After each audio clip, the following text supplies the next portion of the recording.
செஞ்சுட்டு எவ்வளோ அமைதியாக எவ்வளோ உட்காந்துருக்கார் பாருங்கள். இவர் செஞ்ச வேலையை பார்ப்போம். இதை ஃபுல்லாக கடிச்சு வச்சுருக்காரு. அப்புறம் உட்கார சோஃபாவில் உட்கார அந்த குஷன்ஸ் எல்லாமே கடிச்சு துப்பி வச்சுருக்காரு.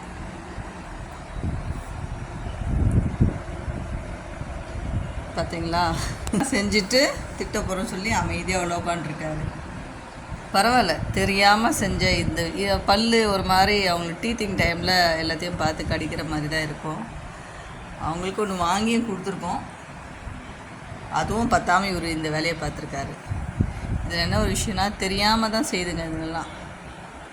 இதெல்லாம் என்னன்னு தெரியாமல் செய்கிறாங்க. அதனால் இவங்களுக்கு ஒரு பெரிய பனிஷ்மெண்ட்டில் ஒன்றும் கிடையாது. ஆனால் தெரிஞ்சே நம்ம ஃபேமிலியில் தெரிஞ்சே நம்ம கூட இருக்கிறவங்க, நம்ம நண்பர்கள், நம்ம சுற்றி இருக்கிறவங்க எல்லாருமே தெரிஞ்சே நம்மளுடைய இதயத்தை கிழிக்கிற மாதிரி ரொம்ப ஸ்வீட்டாக பேசி நம்ம இதயத்தை கிழிக்கிறாங்க. நாவல் விரியன் பாம்பு விஷயத்தை வச்சுக்கிட்டு தேன் போல் ரொம்ப சாஃப்டாக பேசி நம்ம இதயத்தையே கிழிக்கிறாங்க. அதுக்கு இது எவ்வளோ பரவாயில்ல.